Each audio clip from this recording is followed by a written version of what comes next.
Hey, hey, hey, lovely people. Hey everybody, You didn't even we're know back. you didn't even know we was coming on just then, did you? No, I did, but I saw 3 seconds and I was just trying to send out another message to someone to say they're joining. It was like one of them ones like So you're also Debbie today, the coach and the mentor. I can see from your name, Paul. yes, yes, I just wanted to just leave it like that so that I'm moving with the times.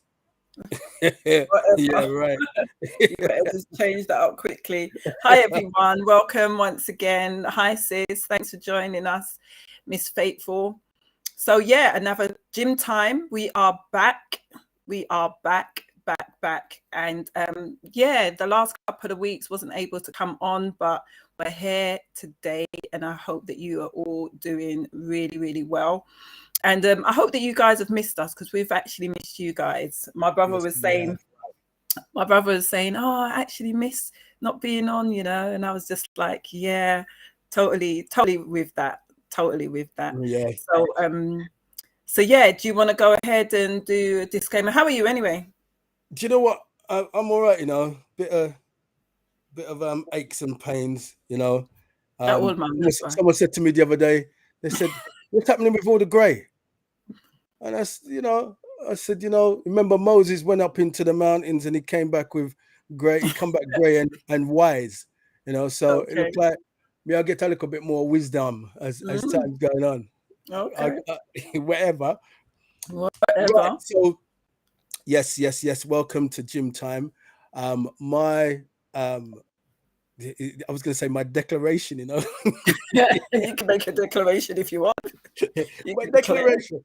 You know, um, what I want to say is that again, like I always say, is that um, what we're given is to motivate you, encourage you, get you to look at things from a different perspective. If you've not looked at it from our viewpoint that we're going to put across, um, don't crucify us if you try to put these things into practice and they don't work for you. Adapt it. All we're doing is giving you nuggets, a snippet of some of what we've done, a snippet of what we've read. We're all work in progress. So, we're here, one hand wash another, So, as I said, please don't come back and, I done what you said. Well, you have a mind, adjust it. Just like how you have to fine tune anything. Okay. It's mine for the day. Yours, Deb? Yeah, so the reason why we do a disclaimer is because I think that is quite cool, actually. I think that letting people know our viewpoint is definitely important, know where we're coming from. So we do a disclaimer for those of you who don't know, who's never joined us before, just so that we are putting ourselves out there. We are saying what we know. Like my slogan is, I don't know everything, but what I do know, I will actually absolutely share with you. And yeah, it's just like what Paul has said.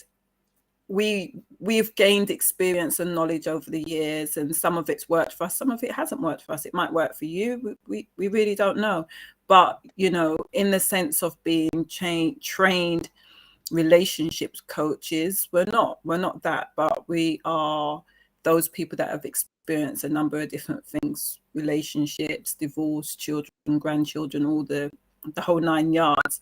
And so we just really want to just come on to encourage, inspire you, and have a laugh along the way, and drop some nuggets and see how it goes from there. So Definitely. yeah, that's us. We're just those that brother and sister that's really transparent and really wants to help and support people on their journey in their relationships. So yeah, that's what it's really and about. and in your finances, as it is tonight, is your Yeah, finances killing your relationship? And there's many people's relationships that have died because of money. you know it's absolutely. it's, it's funny, because what comes to my mind when I just said that was, there's a word in the Holy Scriptures that says the love of money is the root of all evil. you know Hmm. those that they love it just like that. I love having money, and when they don't have any money, they don't feel that they're anybody. Do you know what I Yeah. mean? But is it that money makes you the it gives you or makes you the best version of you? And that's what we're going to kind of discuss tonight, because money causes either good things or bad things to happen in your relationship. Wow, I wasn't even prepared. Look at that. I think money kind of magnifies who you really are. Can do. Like if you're a mean, stingy individual, because you got lots of money, it's not going to make you any different. You're not going to all of a sudden, like give people money abundantly. It's just like they say, if you've always kept a dirty car, when you get a new car, it's just a matter of time before the new car is going to be dirty like the old car. Do you know what I mean? And people are just like, oh, do you know what? I want to get a new car. This one's just so mashed up. No, it's because you don't clean it. You don't look after it. It's funny you're saying that, because my best friend, I'll put it out there, my best friend's name's Stephen, but I call him Steve, obviously. Let me tell you something. Without fail, that man cleans his car. Every single car that he's got, is sparkling and smelling good. Every single one of them, so you're right. All of a sudden, he's upgraded as he's gone along. But each car, he's done exactly the same thing. So yeah. My car has always been a work engine. It's always been something that I've used like thoroughly. And it looks like a spare room. Do you know what I mean? I like it when it's clean. I like it when it's polished. I like it looking like that. But I use it like a workhorse, literally. So I'm saying that to say, like, with finances, all it does is magnify. The more money you got, it just magnifies who you actually are, your character. And I do know people where they, people talk the talk, don't they? They're just like, yeah, if I got lots of money, I'll do this and I'll do that. No, with the little bit of money that you've got, if you're not already doing those things, you're not going to do it when you got lots of money. I'm a great believer of that. A great believer. I used to just spend. That's all I used to do. Just spend. I don't care if I'm spending with friends, strangers, whatever else. I used to spend, and there wasn't really saving. The time when I saved, I remember saving £500 a month, and then I did that for a little bit. Then I got into a relationship with somebody. Backside. Things were necessary. So I'm now living at her house and paying my way, and things needed to be put in the house. So she actually moved from somewhere else, and I moved into the new place, so it needed to be kitted, IKEA and bam, boom. So I'm paying all of this out on my IKEA card, because how I look at it is that when you're in a relationship, it's no longer, and especially if it's a serious relationship or a marriage, it's no longer my money. It can't be my money and I have my wife. Well, in the money that you make, you can have your cut of the money, and she can have the cut of the money, that you're saving over there, but you're coming together, working together, striving together. My money, well, I bought that. It's up to me what I want to buy. I'm going to buy 10 pair of shoes this week, and there's nothing that he can say. Listen, that's single life. Single life is that you can spend your money however you want to spend your money. Relationship or marriage, especially marriage, or committed relationship going on 3-4 years, whatever years we want to put on that, you need to be a little bit more careful. You need to be putting aside, working together, and communicating. It's I was reading something earlier on, and I'm just going to read this, and this part is true. When I read this, what did your parents teach you about money? What are your financial goals? What are your fears about money? And I think those areas just there is key. Our mum used to say, save on the money. You never know when you need the money. Because I probably said it on another thing. We used to look after people's cars.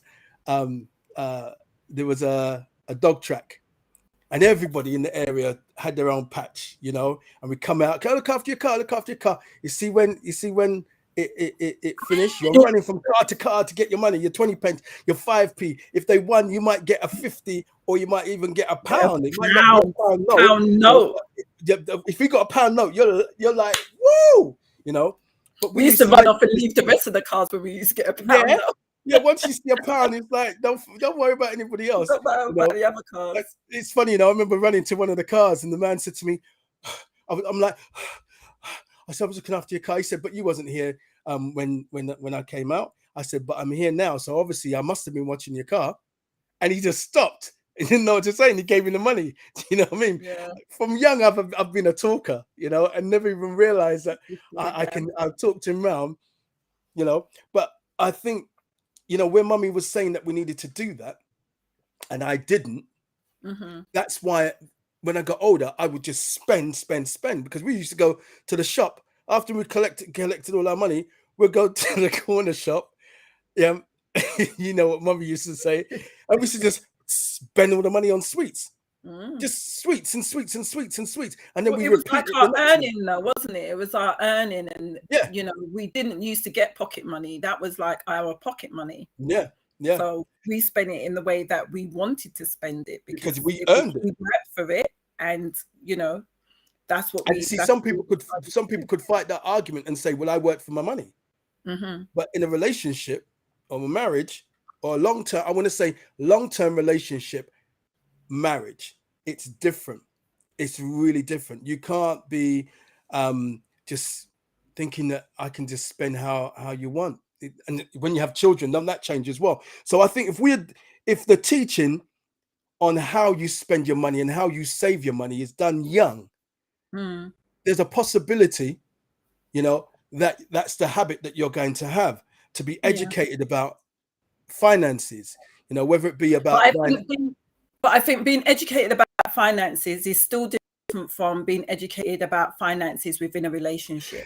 But I'm saying that so that when it comes into play, you know, where it was saying here, what are your financial goals and what are your fears about money? It takes it into the relationship to have that type of dialogue because of how you've been brought up with money, how you've learned how to spend money, you know, how you've been able to save, you know, when to go crazy with it and when to withdraw.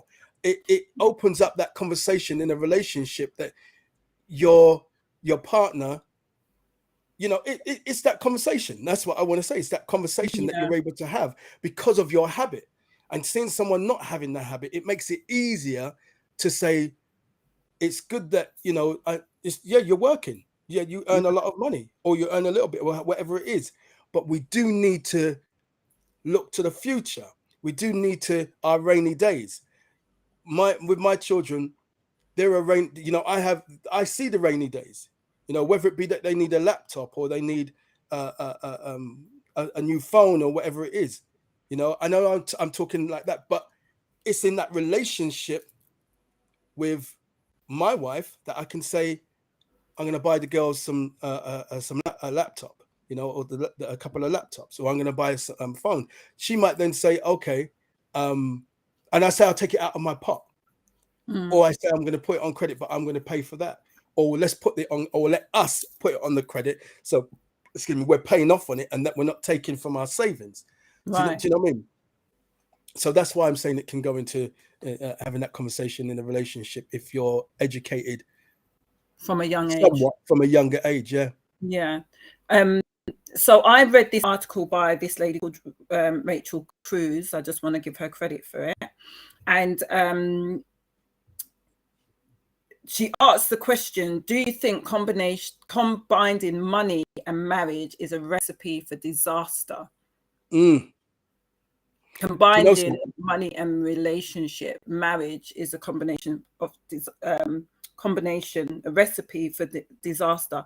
And she says money is the number one issue married couples fight about, and this is true because I've seen a number of different articles, and it's the second leading cause of divorce behind infidelity.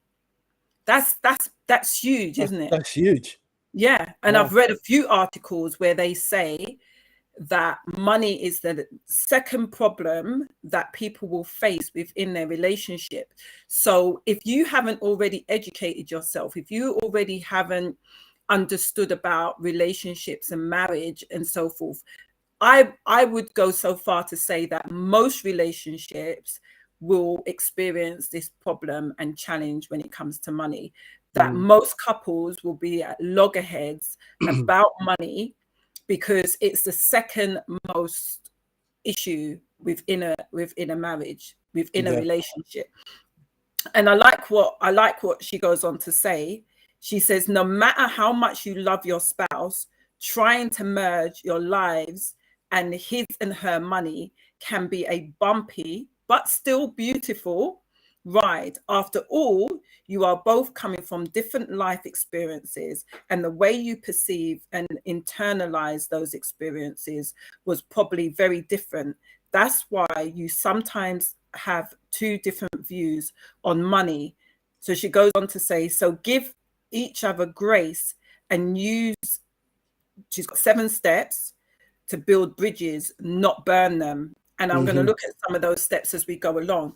But what I actually like about what she said, which, you know, I definitely agree with, is the merging of your lives is always going to be a challenge. You're coming from 2 different worlds. Don't matter if you're born in South London, Southeast London, on the same road.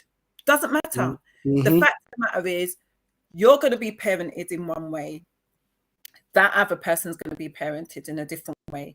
And now what you're doing is coming together as a couple, merging, becoming one, and saying, this is what we are going to do. This is the route that we are going to take. And that's why she says, so give each other grace, because the challenge is going to be there, but it's how you are going to manage that challenge.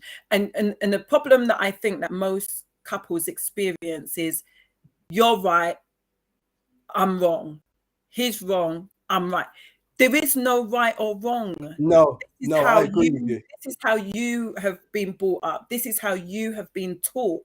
Now, she goes on to talk about the differences within the relationship, which you both come together because there are differences. And most people don't want to marry a clone. They don't want to be with someone who is exactly like them. They like the qualities and so forth of somebody who's completely different from them. That's what actually brings you together, your differences. However, when it comes to like money, there's always, this is the right way, this is the wrong way. Where that isn't true. It's what you have learned, what you experienced, and what I have learned and what I have experienced, and how can we amalgamate that together? Do you get what I mean? And so I think that it's important that when you are entering into a relationship, and we've said it before, that you have these conversations.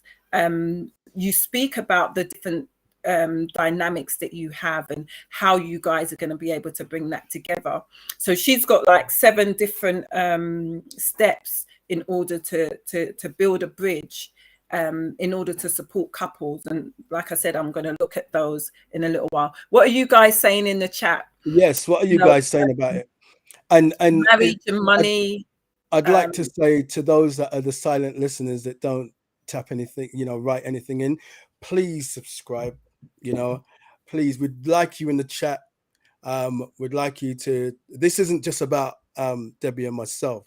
This is about us as a people, that we have this type of dialogue to be able to encourage, as I said, empower one another and get each other to see things differently. So it's not just about, it's not about us. If it was about us, we would continue doing what we've been doing for years. We talk offline, but this is for you guys as well, and we'd like to get feedback as well.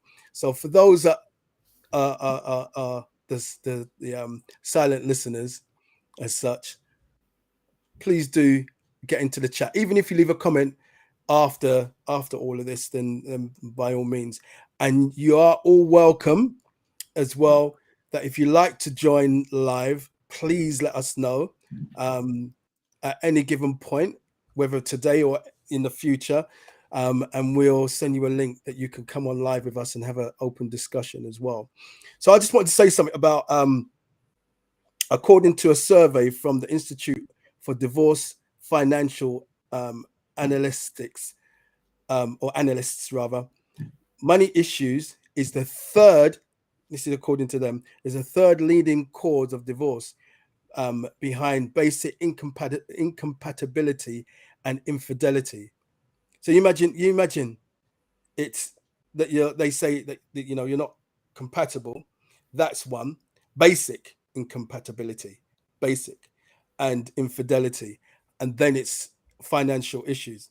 My last little bit that I want to throw on there is, I remember, I always had my own bank account, and where I've been married before as well, it was still separate bank accounts. However, with one of my past wives, I decided to do a pot. Yeah, put all the money in our one pot. Matter of fact, for one of my wives, I gave her access to my bank account. She asked me what my number was. Backside, you need to know people. You need to know people. You need to know people, because you take all time in money. Yeah, I'm not offering anything. I'm just saying, my tax rebate. I'm sorry for you who may be watching. Yeah, yes, it was you. Yeah, it was you. Yeah, and left me with. I went to the bank to go and get money to go to work to buy something at work. When we got there's no money. There's no money. I'm not even playing. There was no money in there. I think it was pence.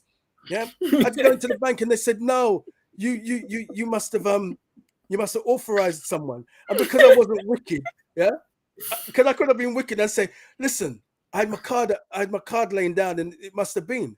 Look on the video, look on the CCTV, yeah, and get our backside arrested. Yeah, I want my money. Yeah, but hey, I'm just putting humor to it. Just the mere fact that you need to know who you're with, and this is probably some fears that people have as to why they don't do a pot. I didn't even talk about the pot one. The one who was in the pot, she done exactly the same thing, But you see, I'm working hard. Hold on. Did that then make you change that stance?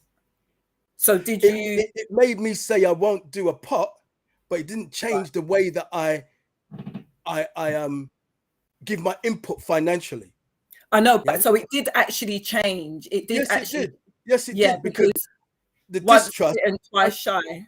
Yeah, no. Once bitten, bite again, and the third time, then I wouldn't. Do you see what I mean? First one had access to the card.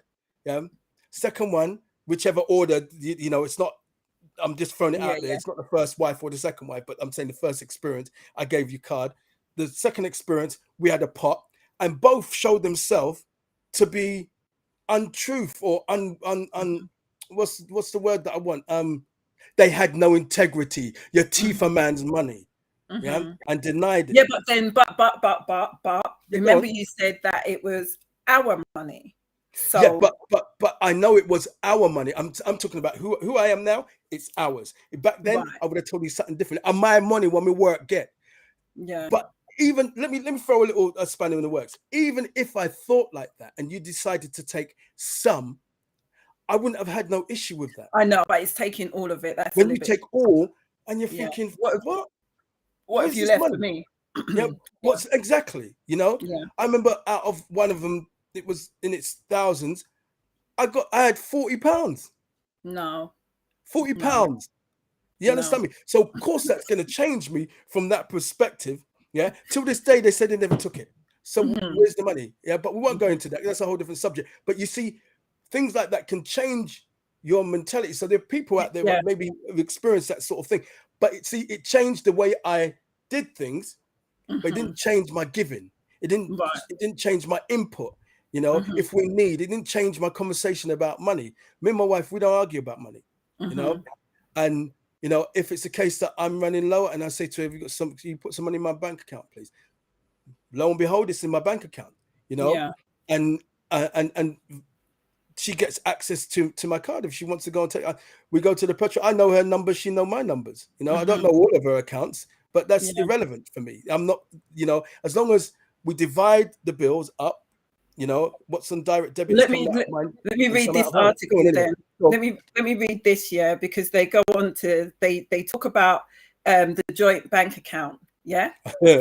So this is the first one. They talk about a joint bank account. I think it's important to have a joint bank account. I also think it's important that you have your own personal savings.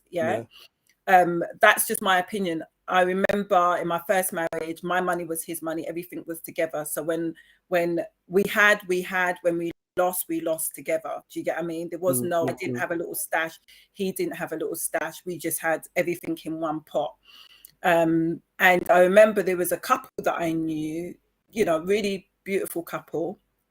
And I remember they said that they both had separate bank accounts, and, you know, they just put their money to pay for the bills, and then they just got their excess money. They got a savings account, they got a joint account, and they put their money into that account where the bills come out of, and then they've got their own separate account. And I thought, oh, okay, that's different. Didn't actually think of that. It was just my money was his money. I had more than one account, but again, I didn't used to put money in those accounts. I just used to put it in one, and then what I had, he had, what he had, I had. That's how it was.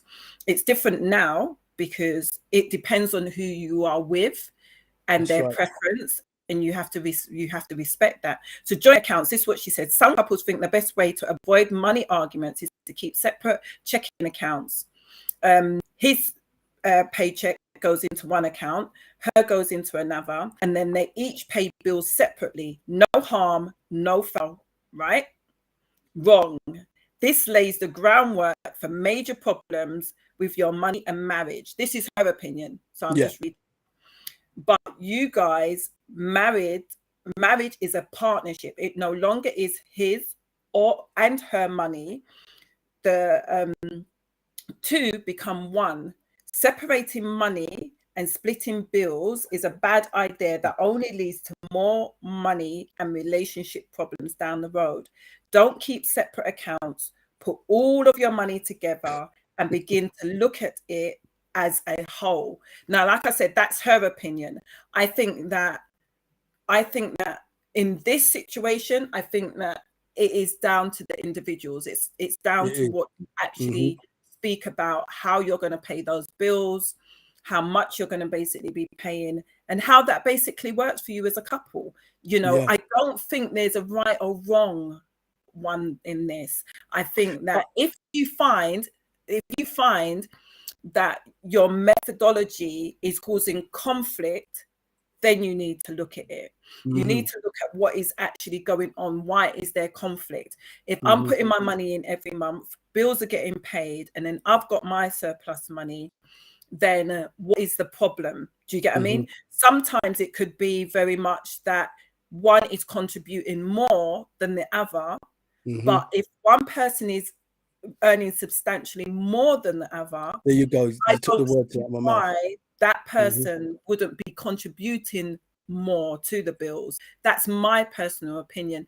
When people turn around and they say, oh, we've got to split the bills 50-50, I don't think that that's fair. If somebody is earning $3,000, $4,000 more than you, and you have to split the bills in half, and that person is now at a loss, especially when you're going into marriage and you've probably got your previous debts, you've got other things that you may have come into the relationship with. And we'll talk about that as well, because my opinion is if you've come together as a couple and one person's got substantial debts and the other one might not have that much debts, I think both of you should look at your money and say, okay, let us clear those debts together. I don't think that one person should be struggling trying to clear their debts while somebody else has cleared their debts and living a life of Riley. I think that causes conflict. See, some people would disagree with that, you know, to say, well, you know, I never got them debts. Those aren't my debts. That's their debts. However, you've become one. When you married them, you married everything. You marry the debt too. Yeah. Yeah. Because if the bailiffs is coming for, let's say, me, yeah, this is where I live. Yeah. They're coming here. Yeah. If you ever look on your credit file, they show you association. Yeah. You're Absolutely. married. So when you look on there, you'll see your name on that person's file because it's credit that's associated to you both. Both. You know, and so where people have this idea that, you know what, you deal with your debt and I deal with my debt, I can handle mine. You might not be able to handle yours, but you know, you better handle it. I know I've got surplus, but you're gonna have to handle yours. It doesn't work like that. When me and my wife got together, we both had debt. Yeah. And what we did is we took steps together to clear our debts. So then our debts we're now debt free from that, from where we were. You know, it took a while, but we came. I had less. I think that's beautiful. I think that's good. I had less than my wife. Yeah. However, but I don't think it matters who's got more. No, but what I'm saying is that I'm saying that to say I could have turned around and said, well, my debt's ain't as much as hers, so why am I going to do that? No, that's my wife.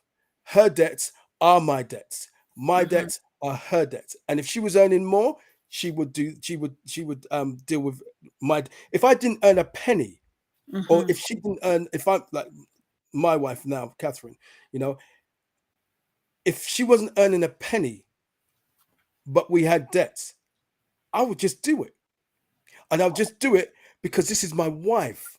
I want to show her that, you know what, I'm there to support you, regardless of your debts, regardless of, you know, whatever it is. So we don't argue about money. You know, things we've got a couple of cars, and one of the cars, you know, there's certain money in the bank account that goes towards that car. The car, my car, I deal with that. You know, unless we're out and then she decides that, you know what, fill up the tank, you know, here you go, you know, and it's just done. I don't say, oh, you know, there's more money in that other bank account, right? Could I get some of that money to fill up the tank of my car? You know, no, you know, it is a partnership. It's coming together. It's understanding that if I'm down, see, if we're out, imagine this, yeah, we're out. And as a man, and my wife falls down on the floor, do I tell her, get up yourself, or do I help her up? And if I'm that man to say, get up yourself, she better leave me. The very next moment that she can walk properly, she should leave me. Yeah, because I should be there to be able to help her up. Yeah, if I fall, she should be there to be able to say, baby, come here, let me help you up. You know, I could be 50 stone. I guarantee if you got a good wife, she's going to try and get you up one way or another, even if she has to go and get help to get you up. You know, this is what marriage is about. You can't pick and choose, cherry pick what you want to do, what you want to help do, what you're not going to do. You're together and that's it. And I agree. My bad experiences is where it's brought me to where I am now.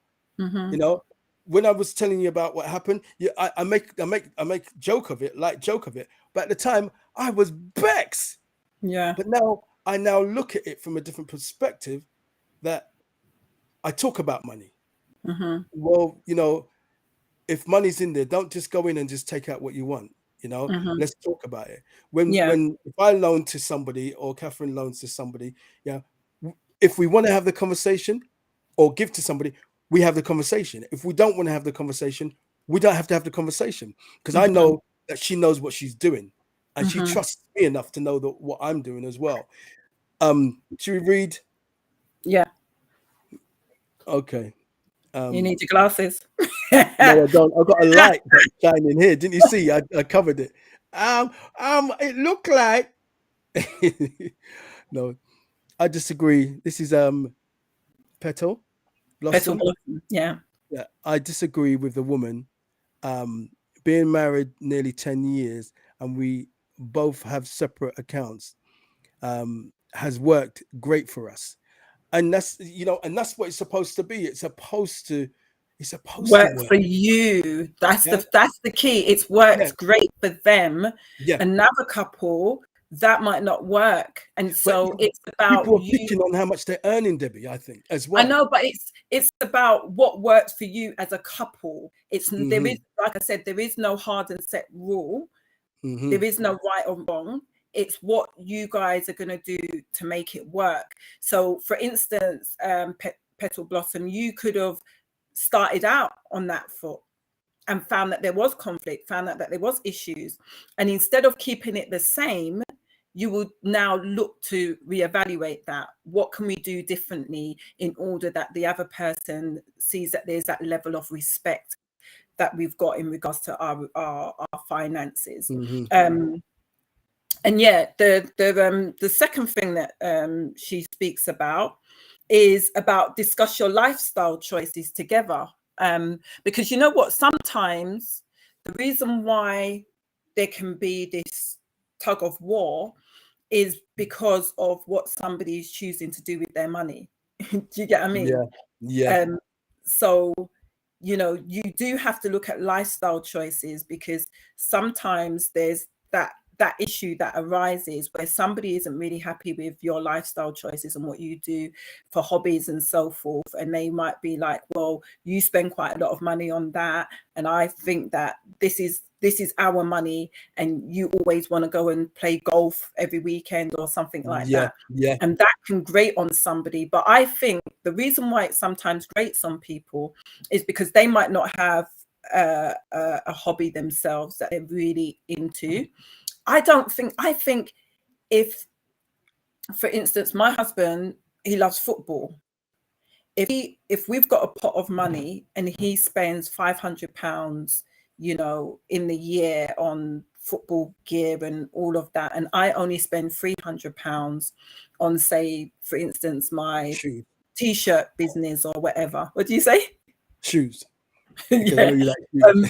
Why would I be resentful of that extra £200 that he spent if I didn't really need that extra £200? Do you get what I mean? But some people are really petty like that. She says, let's say you're perfectly content going shopping at a Goodwill store, charity shop. When you need to update your wardrobe, when you need to update your wardrobe, but your spouse loves name brand items at full price. If you have an income that doesn't support expensive tastes, that's going to be a problem.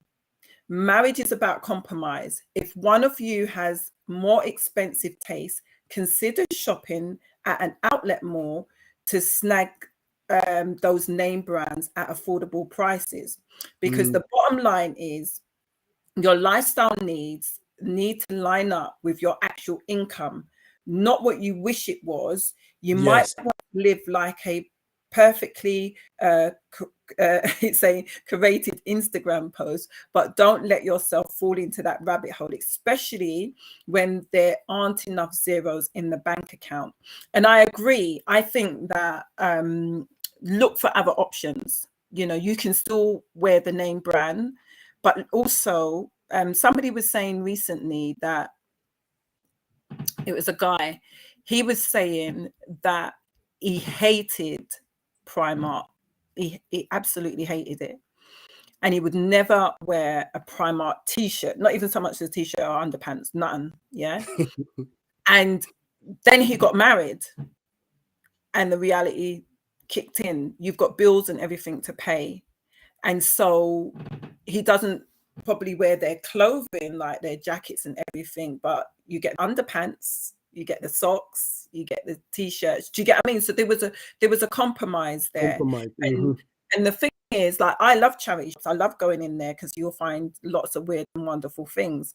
I actually like that, but I don't necessarily shop there for my husband's stuff. That's my preference. Do you get what I mean? So I think that you have to be able to balance that out. You know, I might buy one or two items which I think that is really good, or that's good quality and good value for money, but I wouldn't go and shop there as frequently as I would for myself, because that's not really his thing. So I think that it's important for you to recognize the fact that you've got lifestyle, maybe different lifestyle choices, and compromise with that, you know. And it's not about, I think it's, I don't think it's okay if somebody really has to stretch the bank in order to, you know, stay in the designer clothes, especially when you're married and there's other things that you need to now take care of. What do you think about if both couples are working, one earns more but pays more, does literally everything, and the other person, they got a few direct debits? Let me put a figure to it for the benefit of the doubt. Let's say mortgage and everything else like that. Let's say they're paying out £2,500 a month, yeah, including shopping, and the other person, they earn a decent wage but they only pay out £200 or even £500. Do you think that well, actually, I know someone, it doesn't work, it didn't work for them, but they carried on doing it over the years. I don't think it's resentment, but I think that discussion on finance, like for instance, me, I wouldn't say I'm definitely not a tit and tap person, but I would say you need to put this in the direct debit. I'd literally stop the direct debit and say you need to put that in your name, because, you know, it's not balanced. That I want you to spend all your money, yeah, it's not but balanced. it's not balanced. It's not balanced at all. When it comes to shopping, we go shopping, yeah. And if in case that you know, you've agreed that you both have separate bank accounts, then you pay half, yeah. Yes, the person's, notice what I'm saying. There's certain things that you leave alone. Let's say for instance, because of the amount of money that she earns, you leave the mortgage as it is, that she'll continue to do that, or he to continue to do that. But you see, if you're going shopping, half. You see the utility bills, half. So that it's not just one person feeling that they're doing, and you don't have to agree. No one has to agree, you know. That's what I think that should have happened. I would say, you know what, the people are going to lock off the light, you know. What do you mean?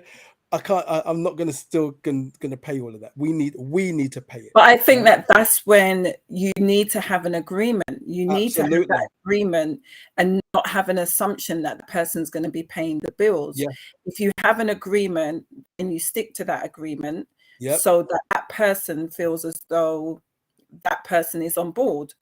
That's right. Agreement. Yeah. But the thing is, with what I think can actually happen is, people have their assumptions on what they think should be paid, and then they pay that rather than having a conversation. And if somebody's been paying that for years, they are going to be resentful. They are going to be resentful. But they should own that. They should take responsibility for that. They allowed that to continue. If you don't open your mouth and say something, that person will continually. But even when you open your mouth, sometimes some people continue to do the same thing, because if you're a responsible person, you know, I'm not saying I'm irresponsible, but I know that, you know, I'd stop the direct debit. Don't mean I'm going to stop the payment. I'm just telling them that I've stopped it. Do you know what I mean? But if it means that push come to shove, then that's what I'm going to have to pay it. But what should happen is that discussion of saying, we need to reevaluate this, because it's not working. Do you know what it makes me feel like? Yeah. And I don't want to feel resentment. I don't want to feel bitter, you know, in knowing that I'm doing this and you're doing that, and start picking. So let's do this instead. And if they say no, then that's a whole different discussion. That's a whole different discussion. And that's the thing. What I like is to reevaluate it, because say, for instance, you both entered into the marriage, long-term relationship, and at the time, the person that was paying £200, that was what they could pay. Yeah. But then they got an increase, but they're still just paying the £200. That's when you should reevaluate it. You should be saying, I'm getting more money in now, so I can take on a little bit more of the the bills. Do you get what I mean? Right. And the other person shouldn't feel no way to say, do you know what, you're getting in a little bit more money, can you take care of this bill? Do you get what I mean? Rather than being silent and being resentful because sometimes people get into habits, so it becomes more habitual rather than them sitting down and thinking, I don't want to pay. Do you get what I mean? Yeah. So the person that's paying the £200, they could just be in the swing of things. It comes out of my account every month. They're not thinking anything more of it. Now, the person that is paying a lot more money, they're expecting that person should come and say, oh, do you know what? I'm getting in an extra £200. I will now contribute, increase that. That's the expectation that you have, but you're not voicing that.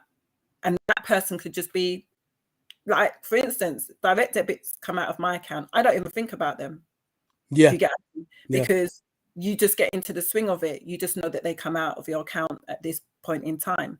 So I wouldn't necessarily say that the person that is paying in less is now making sure they hold on to the money. I would say that both should reevaluate it. And if the person that's paying more money haven't seen that person come to them, they must go to them and say, do you know what? You're getting in a little bit more money. Can you take care of this bill now? That's right. Because it's not so much a question. It's not like, can you? It's like, you're getting in more money now. You can take the responsibility of that bill. Do you get? I mean, it's not so much. Don't you think that you should be aware of that anyway as an individual, that as you're getting more, you want to do that. You want to take some of the that's what I'm burden saying. off. That's exactly what I'm saying. You should do.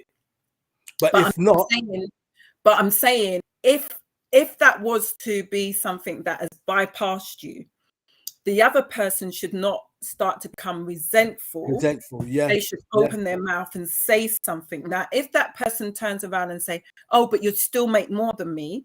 Yeah, you're still making more money than me. And so you should be paying more. Yeah, because this is going to leave me destitute, or it's going to leave me in this position, or I've got more debts that I need to pay, or whatever the situation is. That conversation needs to be had. It just needs to be had. It's not a point where that person should just be silent. That's what I'm saying. You know, if you see that there's been changes, then speak up. If that person isn't coming and saying something, speak up, because that person again might be thinking, right, I was paying £30 for my credit card. Now that I'm making more money, I can pay £50 and clear it off quicker. Yeah. Do you get what I mean? That's how I look at it. Yeah. So even though they might be getting more money in, they might now be thinking, I can clear this quicker, rather than paying an additional bill. And that person's got a higher income. So it could be variations of things. It's not a hard and set rule. You can't say because that person's making more money and they're not contributing more towards the bills, they're just being gravelicious and greedy and they don't want to contribute. They could be genuinely looking at their bills and thinking, do you know what? This would take me 18 months to clear off normally. Now I've got a pay increase. I can now bring this down to a year. Do you get what I mean? But again, if they're not having that conversation with it has to be that discussion. That person wouldn't know that they're going to be clearing off this debt quicker. And if they was to have that conversation, that person might be thinking, oh, okay, well, that's realistic then. Keep on, clear that debt, and I will continue paying the bills as it is. Because then the understanding will be that when that's done, that increase that they're going to have, because they're never longer going to have to pay that, can go towards a bill or towards something else. Or that person say, well, put that aside and save that. You was only working with that before. So absolutely. Yeah. And that's how it's supposed to. That's how I see finances like this now. Go on, what it is. Yeah.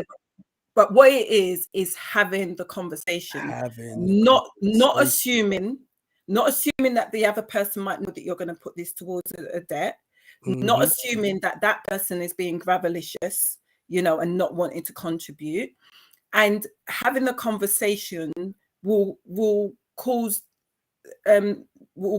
no resentment to happen. It's just having the conversation rather than having assumptions. I think that you guys are quiet out there, by the way. I hope this is good for you guys, enriching at least. I think that the conversations, I think for some people, they, money is always that taboo kind of subject, I think. It's a hard And I think subject. that, yeah, and I think that when you're in a marriage, you're in a long-term relationship, committed relationship, let's say it like that, you're supposed to break that shell, You are. yeah, you need to break that shell and come out, because you're together. You're If you've together now. made up your mind to live with one another, get married, committed relationship, you got to break that shell where you wouldn't normally have that type of conversation, because this is a new life. Yeah. It's a new life now. Yeah.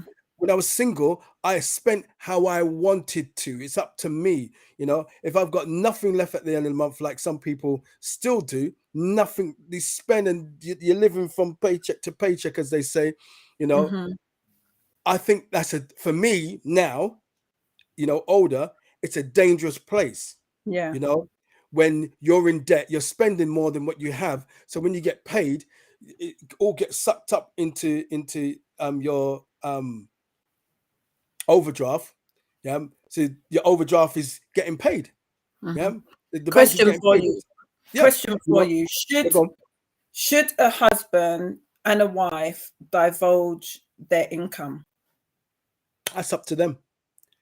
That's up to them. I think that What do you guys think? What do you guys think? What do you guys think? If you're that kind of couple that you want to say, look, I've got $500,000 sitting there, yeah, you better make sure you know that or there's $500,000 for my life insurance. No, don't talk about how much I forget. If you, no, I'm joking. No, I'm joking. I think it's an individual thing. It's that trust element. Yeah, I think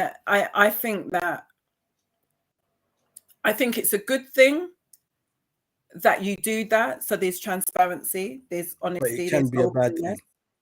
But again, it is an individual thing. It's not a hard and set rule. I think that as long as people are contributing towards the household and towards whatever needs to be contributed towards, then it's not necessary. But I think for honesty, openness, and transparency, I think it's good.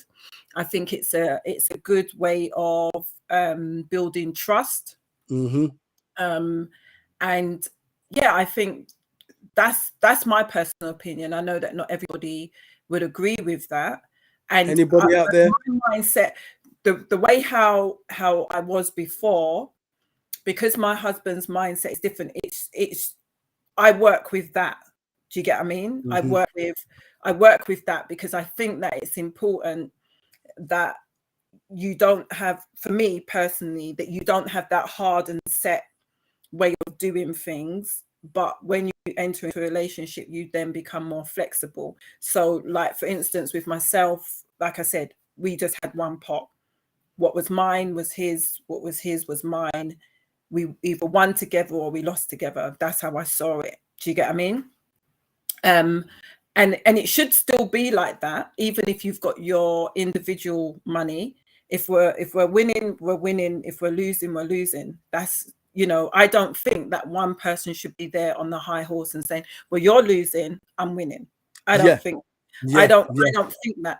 I also think that if you see that somebody else is struggling with they're contributing, but they're struggling, I don't think that you should be, whether you're the husband or the wife, the person that is earning more money, I don't think that you should be, I think that you should be helping, that you should be supporting in whichever way.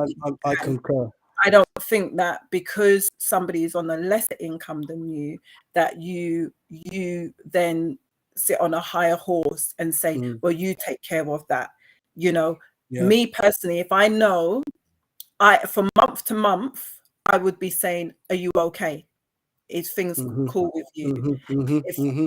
That's what I would be doing. If I'm on a higher income, I will be checking in every so often and saying, are you good? Do you know what I mean? Do you need anything? Are you covering your bills? That's me personally. But I think that if that is a situation that you have to do that, then for me, looking at that, it's the for me, the relationship lacks something if it was the case, because that person that you're going to go to and see it says everything all right. I should already know. I should, me personally, I think I should know, or because I know what their income is. This is why I'm saying I should know, because I know what their income is and I know what the debt is. For me, my overflow, I just say, oh, I'll put something in your account. Yeah, that's who I am. I put something in there because I've been there. I've been there, but you do have some people who will take you for granted because of your goodness. Because you don't quibble about money, they feel they can take liberties. See, me, I'm always watching. Yeah, I might not always say, but I'm watching, and when I need to address it, I'll address it. Because if I think that you're spending too much on shoes, or I think you're spending too much on dresses or whatever else is, I'm gonna, not in a horrible way, definitely not. I might even find it in a humorous way and say, Amazon, I live in our house. What do you mean? Amazon's here every day. Yeah. They say, you know what? But are you all right? We're not in trouble in money. We got enough. Yeah. That's all I need, that reassurance that it's okay.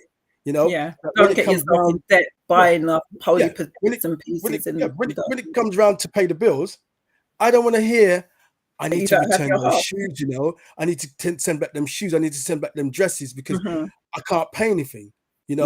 I someone took a lesser job, someone I was with, and they were earning basically the same as I was. I had that little bit more, but let's say it was the same. And when we were doing that, we were fine. If you want to say we were living like the Joneses, we were living like the Joneses. We never had no financial issues. Actually, I didn't even have no debt. And they didn't have no debt. It is debt when you got a mortgage. So, you know what I mean? But no debts where people are going to come in or we weren't able to meet each payment each month. When they decided to leave the job that they were in, my dialogue was this. I said, I don't have no problem you changing your job. I don't have no issue with that. I'll support you with that. However, we've been spending like this. Yeah. And so certain things that we pay off, like big chunks and stuff like that, if you take less than what you're getting, I said, we will struggle. Don't mean that I'm not going to be able to, I can get some overtime, whatever, but we're going to struggle because I'm going to be away longer. Certain things I'm going to have to change. I'm going to have to talk to the debtors, and I'm going to have to, when I say debtors, they're going to talk to the bills and say, I'm not going to be able to pay 400 on this anymore. Can I, I'm not going to readjust. But we lived a certain lifestyle. Right. They went and took a lesser job, dropping down to about quarter of what I was getting, if that. And we struggled. And we argued about money, about bills. But you didn't listen to what I was saying. You're qualified enough to go and do this. But you chose to go and work there, getting that. So for me, that conversation took place, but you still chose to do what you was doing. And that's why, that contributed towards one of the breakup along the way, because there's no respect of my, let's say, my vision or my outlook on, I knew it was my forecast. I knew you how saw we it were already. Yeah, they had but to the thing is, you vocalized that. Right. Do you get what I mean? You vocalized that. So there was the opportunity for her to say, right, I need to step up and I need to get this type of job. Right. Like and that's what is important. You didn't wait for the car crash to happen. No. You actually said there will be a car crash if you go down this route. And so she made a decision to go down that route, and there was a car crash. And there was a car crash. Absolutely. But the thing is, what is important is that you vocalized it. You said, this is what is needed. This is what is required. Otherwise, this is what I see the outcome is going to be. And then the decision was left to her to now step up to the plate or wait for the car crash to happen. And the funny thing is that I know now that they are better with money Than now. what they was. Yeah. Yeah. From Probably my 'cause they perspective, learned to them, they they probably learned was still from it. good. But Yeah. from my perspective, you didn't look at the forecast. You didn't Right. listen to the forecast. So Mhm. you know, I said there's gonna be snow. Yeah, it's gonna be cold and icy, and you're coming out in shorts. Nah, it don't Mhm. work. Yeah, and now you're cold. Now what? You know, Mhm. I love these different analogies that we throw out. Do you wanna go to Yeah. So Antonelle, my she person? says, you person? Yeah.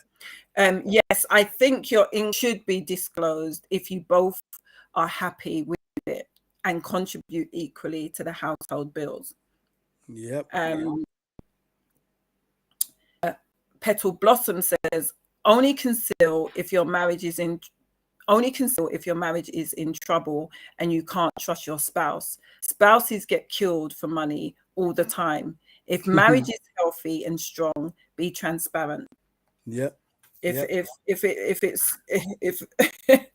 it's that in that situation, boy, me gone. You know what I mean? If it's that, How if much it's you say that you got? dire. Every minute they're asking you, how much do you say you have? How much do you say? How much you got? How much you got now? Huh? How You're much? like, hmm? How much is in your life insurance again? You see, So exactly. what You is in know, your sickness one me as well? and my wife, we talk. Critical illness. Huh? You know, You can how poison critical, them. how critical does the illness have to be in order to get paid out?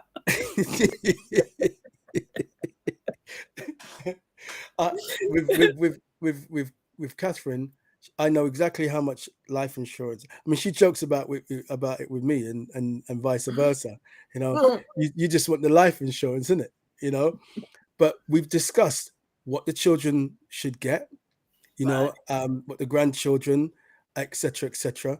And for me, I'm quite comfortable. Like I was just looking at another one the other day, which is like to do with just over 50s to pay for my funeral. You know, it will be two that I have then. So it means that one can do that.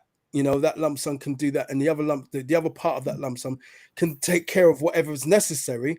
That the life insurance can just, and to put it in a trust. By the way, make sure that if you've got, if I'm plugging this, if you've got your life insurance sorted out, put it in a trust so that you will get your spouse, your children will get 100% of it. Okay, and inheritance tax.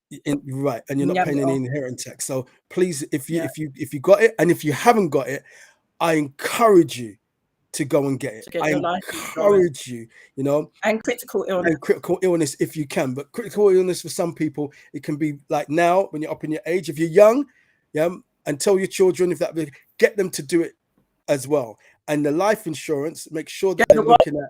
You just broke up. All right. If while they're young, get them to do critical illness, because it costs less. When you're older now and you try to get critical illness, they're just looking at you like you're soon dead. Where you want to take out critical illness? They want to increase. They want to give you some high premium. All right. Yeah. All right. You can't have it. You have to pay £795 a month. And you know you're gonna walk away. You know what I mean?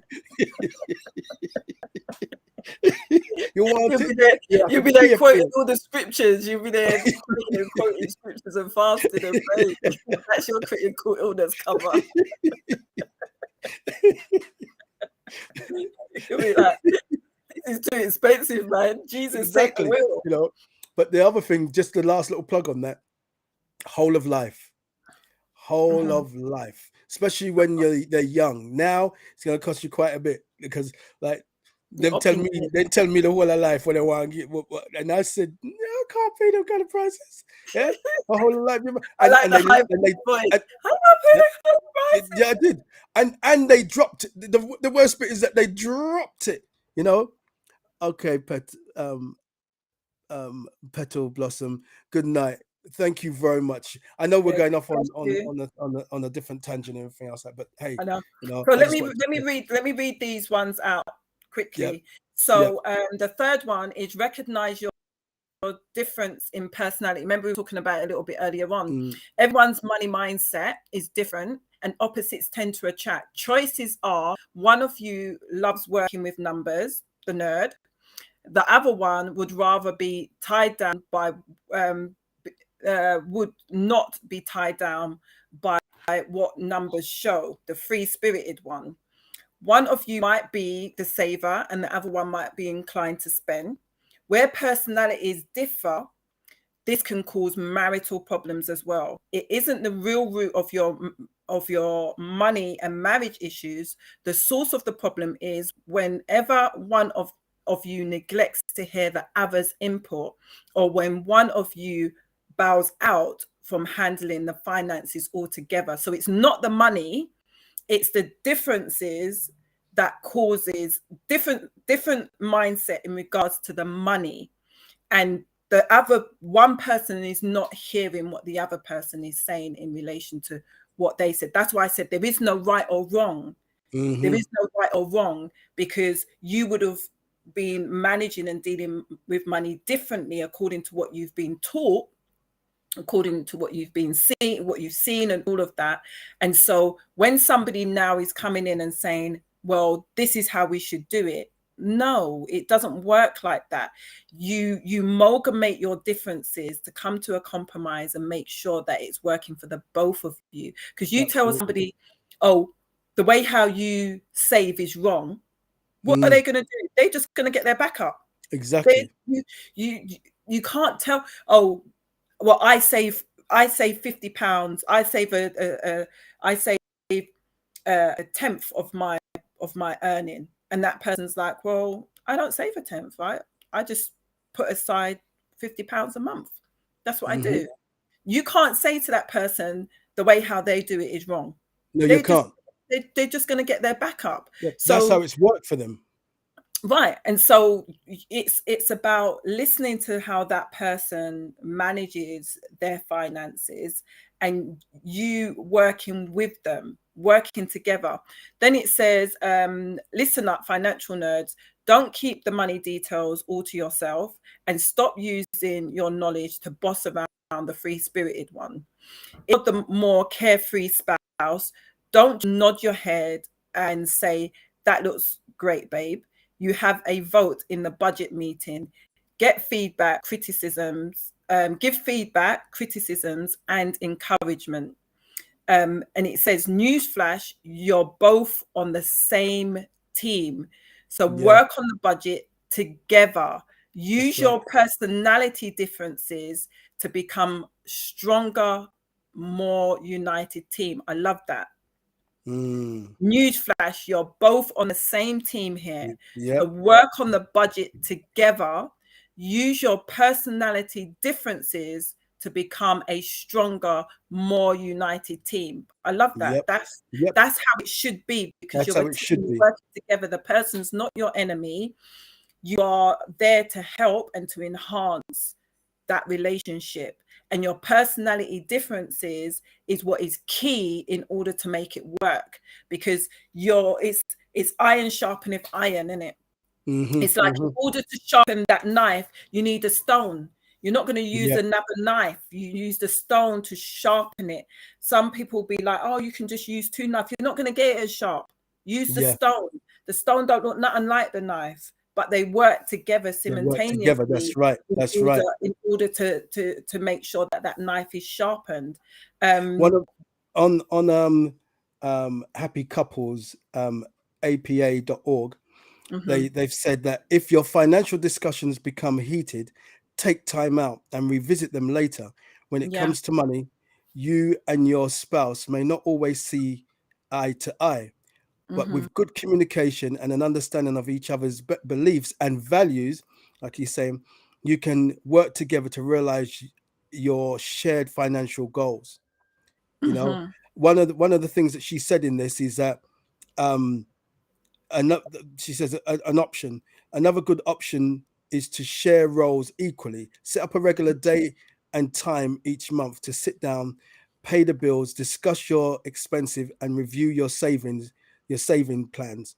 Try to schedule something fun for after the meeting if you know you'll be going to the movies or on a bike ride afterwards. Your money date will feel less like a chore. One of the things that she says in here is about swapping over each month if necessary. If you've got that, one month someone's paying, or a couple of 6 months someone's paying that, and then if the other person is, financially comfortable to do that as well, you swap it over and they do that for 6 months. You know, almost you're giving someone a respite, you know, in paying all this money out in a particular month.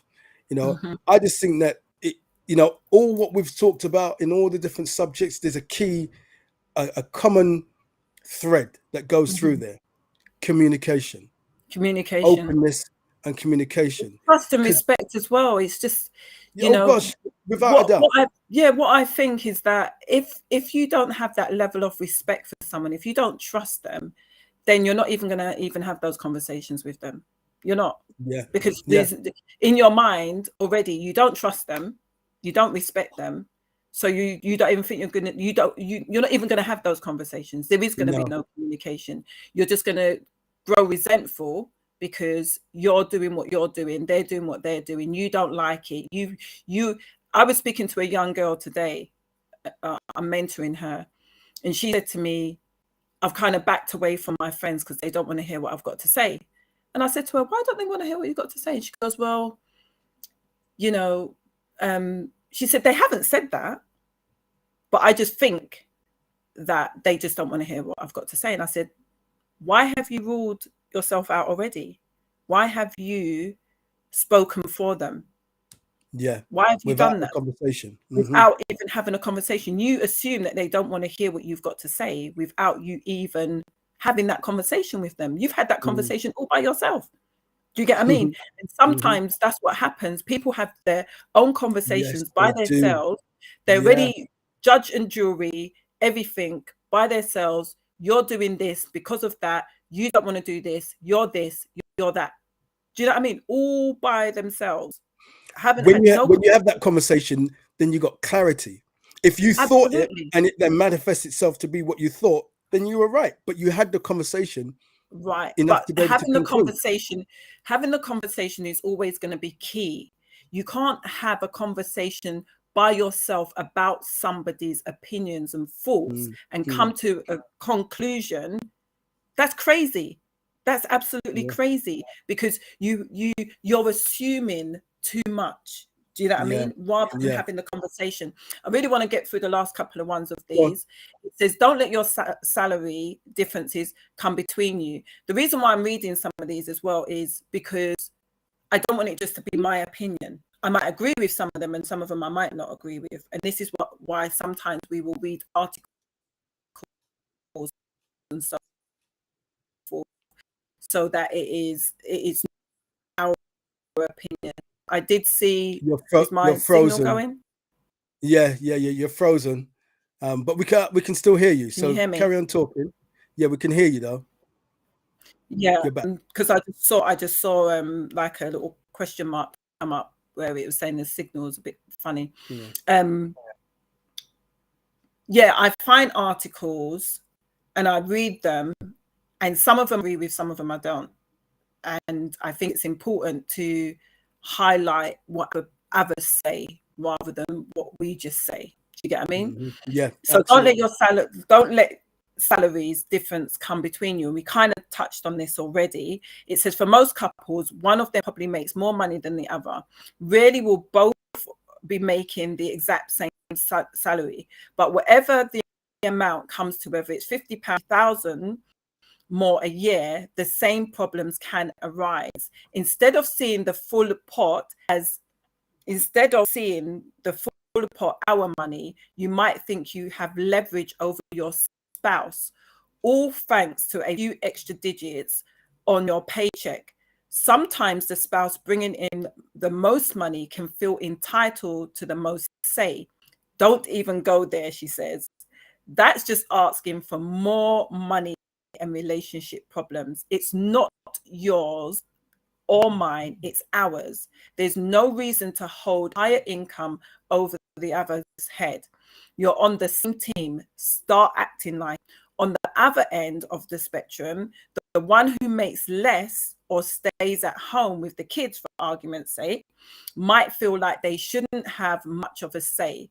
She says, I've heard many stay-at-home mums tell me they felt guilty for speaking into the budget or even spending money on any more than the bare necessities. But remember, you're on the same team. You have equal say in your money and marriage. And don't even get me started on the values of stay-at-home parents, the value that stay-at-home parents provide. You're already saving your family money in many ways. I think that is it. I think that nothing more needs to be said about that one. I think that it speaks for itself. I don't think that one person, whether it's male or female, who's bringing in more money should have more of a say. I do believe that it is teamwork. I do believe that you are both working together and that both input is important. The next one, which I think is really crucial, keep purchases out in the open. This is a common one, very common. Being faithful to your spouse doesn't always involve an affair. Sometimes when you're unfaithful to share your financial goals by opening a side bank account, like your side chick, or stashing away cash, that's deceitful. The same applies if you have credit cards your spouse knows nothing about. It's like having a side chick. It's crucial to be open and honest about any side check-ins, savings, or secret credit cards you have. It's time to own up to the truth and clear the air. Then work towards establishing financial trust again, recommit to your shared financial goals, and remember, you're doing it, you're in it together. I think that one's important. That's think that very important. People don't really see that as a problem. I don't think in this day and age. I don't. And one of the things that women laugh about is, and you hear it being said about, going and buying a jacket or going and buying a pair of shoes and coming back and saying, oh, I got it for a bargain. It was $12.99. This time it was £50. You get what I mean? It's lies and deceits. I got this cheaper. It's lies and deceits. You get what I mean? You are lying. Right. People do it all the time and they think that it's funny, but it isn't. It actually is you lying and being deceitful, because you know that you shouldn't be spending £50. It should be something that is $12.99. Do you get what I mean? Because you know that they're spending that much. If you are meant to be spending that much, then you'll feel fine to come back and say, oh, you know what, I got this jacket, £50. Why would you have to lie about it? Why would you have to pretend it was a bargain? I was telling you the last time where I bought, I think it was 5 pairs of shoes. What do you guys say in the chat? I bought 5 pairs of shoes and bought them in there. My wife saw them. What it is that there's certain shoes that I like. These are casual ones, and I've got them already. However, some of them are a little bit worn or dirty, and they're really comfortable. So, and I like to match my clothing as well. So I bought them. It didn't take anything away from the normal bills and everything else like that. That's money that I know I could afford and do. Did I look for bargains? Yes, I did. Before I got them cheaper the first time around, and they've obviously they saw me coming, so it's increased. But it didn't take anything away from the house. I didn't hide it. When I see Amazon coming and they're dropping and they're dropping and they're dropping and they're dropping and they're dropping, I don't say nothing because I don't need to, because I in myself I know that if it wasn't affordable, my wife wouldn't be able to do it. I don't ever recall my wife turning around and saying after oh no, I'm gonna have to put these back because the direct debits aren't going to get paid, or send them back. I don't get that. We know what we put on our credit card. We know what we'd use on PayPal. We know that we just work it. I don't have that. I don't have that issue about money now, and I think when you don't, it doesn't mean that you don't have any problems in any other areas. Right. But that's not one of those key ones that can destroy the marriage. Yeah. And I think it's important. I do think it's important to be transparent. I do think it's important to acknowledge what your spending is. I think that lying about what you're getting or hiding stuff and that lot, I think that even though that person might not know that you're lying or that you're hiding those things, you know, and it's a case whereby if that's something that you've done, just wean yourself off of it, because just think that there is that current that is there. If there's lies and there's deceit, then it can just breed other things. So she said that there's 7 tips. I'm only going to read 6 because the final one, I will read the 7th one actually. I wasn't really going to read it, but I think it will be important for some people. So this one is set expectations together. When it comes to money and relationships, unmet expectations expectations can cause a lot of conflict. The quickest way to feel unfulfilled and unsatisfied with your spouse is when you expect things to go a certain way, only to find out reality is a bit different. You've always thought you have to immediately buy a house after getting married. You might feel let down when you celebrate your first anniversary in an apartment you're renting. Don't let your unrealistic expectations pave the way for money and marriage problems. There's no rule in married couples have to buy a home, start a family, or go on a trip to Paris during their first year of marriage. If those things are possible for you right now, stop worrying. Get your money in order. Get your money in order now so that later you can make your dreams a reality. And I think that that's important because oftentimes people want to keep up with the Joneses. They want their lives to look glossy. They want everything now. They have expectations, and sometimes those expectations are not easily met. They're not. And so if they're easily met, don't have the other person up for not meeting that expectation, that goal that you had, and especially if you haven't even shared it with them. Do you know what I mean? Yep. You have expectations, and it doesn't come to pass. You might not have shared it, or you might have shared it. It doesn't come to pass in the timescale that you want. It's bound to cause problems if you're not going to be flexible. If you're not going to say, do you know what? This is what I was hoping for, but right now we're not able to do it. But you know what? We're still planning on target. We still got things to do in order to get to that space. And that's just life. Sometimes things don't happen in the timescale in which you want it to happen. Exactly.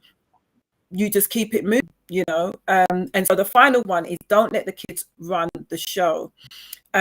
Your kids are begging you for the latest video game. And I remember this happening with my kids actually. Think about how well they've behaved lately and think, why not? Upset because it isn't in the budget. Hello, impending money argument. Would you like to take a seat right between unmet expectations, personality differences? Well, we'll be right with you. The fact is, if there is one spouse that wants to get the video game, the other person doesn't want to get it because it's not in the budget, then you shouldn't be getting it. This is making the kids run the show. Just don't get it. Get it when you can afford it.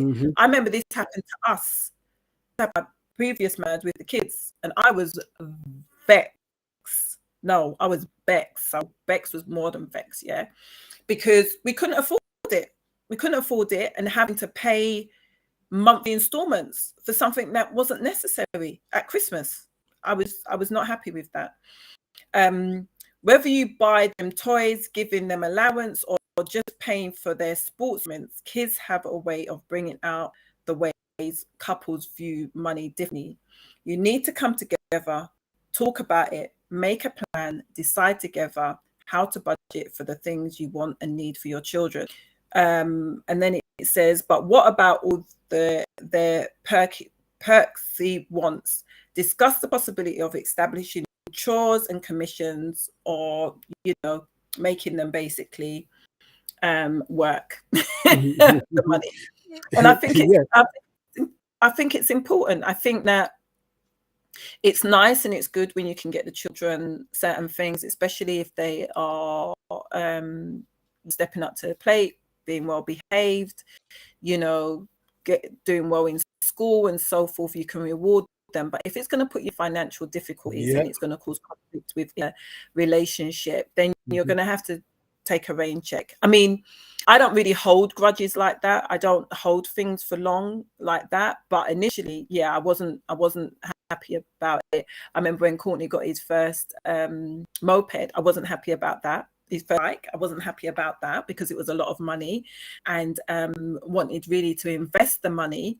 However, when I saw how happy he was and everything, you know, it kind of changed my mind a little bit. But I was thinking that money could have been invested differently, and he could have got the bike later on. Not that I didn't want him to have the bike.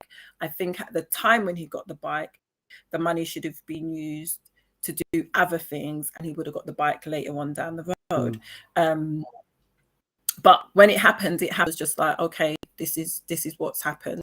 And yeah, initially I wasn't like over the moon about it, but and I remember when his bike got stolen not so long afterwards, that even upset me even more, because I was like, look at that, you spent all this money on the bike and then the bike actually got stolen. So yeah, I think that it's just wise for couples really to come together, be on the same page, have conversations, try to avoid the conflict, and make sure that you're working as a team. Make sure that you're working with the team all the time to make sure that, you know, there isn't that conflict or that undertone where you're not happy with the person.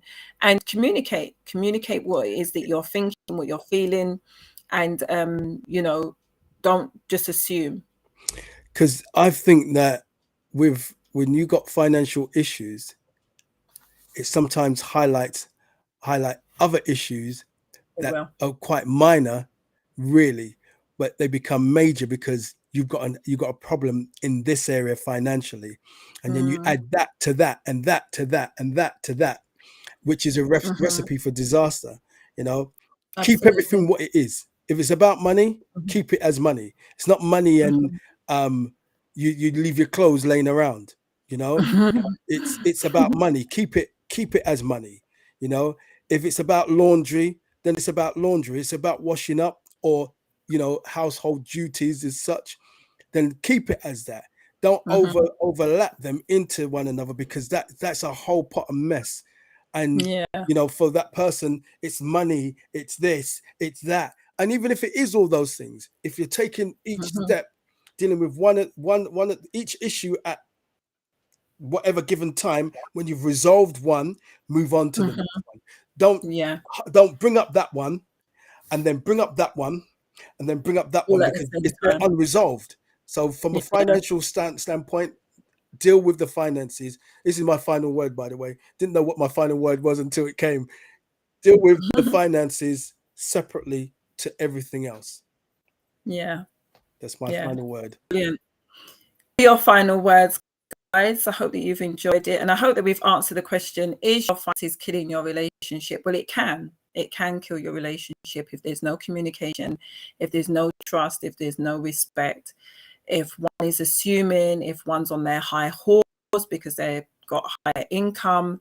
You know, it can kill your relationship. It's the second layer of relationships other than infidelity. So it's a huge, and if anything that we've spoken about today has kind of like pricked your ears, like reevaluate, think about things, you know, go back to the drawing board if necessary. I think that it's definitely a conversation to be had multiple times. It's not just once and then you just leave it there and then that's it, because life changes all the time. Things are happening all the time. And so, you know, we have to move along with that. Want to read that? Yes, I will. This is from Sonia, who is actually our sister as well. So faithful. So well done, guys. Another amazing topic. I really picked up a few points. Good night, you. All blessings, or Thank you so much. Yeah, good night to you all. Do not be afraid. Do not be fearful to have a meaningful conversation about your finances, because that then overlaps to everything else. Everything else. Every situation can be resolved if you want it to be resolved. Because there's always a compromise. There's always a happy medium. Always. There's always one. You think about a seesaw. Yeah, someone's heavy, yeah, and someone's light. You put someone up there, it dips. Put enough people on the other side, you can balance it up. So you can always resolve an issue, and you're supposed to be in love. If you're with someone, you're supposed to be in love. All of a sudden now everybody's all sticky and you're in love. Love makes you do some crazy stuff, yeah. But don't lose love. Don't kill a relationship because you don't communicate, or you feel that the person isn't giving enough or inputting enough financially. Because we're dealing with finances, but that you can actually open that up for everything else. I thought that was a final word, but that's the final word. That's your final word. That's your final word. Yeah. I think that having this company is definitely I definitely think it will open conversations for us to have, and just have those open and honest conversations. And something you said earlier on, Paul, you said as part of that article that you was reading, that when it becomes difficult or becomes sticky, just take time out, leave the conversation there and come back to another stage. Yeah. And the other thing that I like that you said from the article is if you've scheduled a time to have a conversation about finances, plan something fun to do afterwards. Yeah. Because that will lighten the mood. Talking about finance is really difficult and really challenging. And one of the other things that I read, remember your differences, give each other grace to just be themselves. There is no right and there is no wrong. There is he and she, and you'll have different views and different opinions, but come together as one and resolve the conflicts, because it can be, everything is figure outable. What is it? Figure out. Everything is, you can figure things out. You can work through anything. So I hope that this has blessed you guys. I've had a good time having a conversation and reading the article. I think that there's so much truth in it. But again, make it your own. Make it your own. It's about you and your partner to make it your own. There's no right, there's no wrong. It's just you guys figuring it out. You're both right. Everything is figured out. Yeah, absolutely. So that's us for tonight. Yes, we you know what? It went on a little bit longer, but I'm glad. Made up for the 2 weeks, huh? Yeah, absolutely. Well, guys, you have a wonderful night, and all being well, catch you week. Bye for now. Bye for now.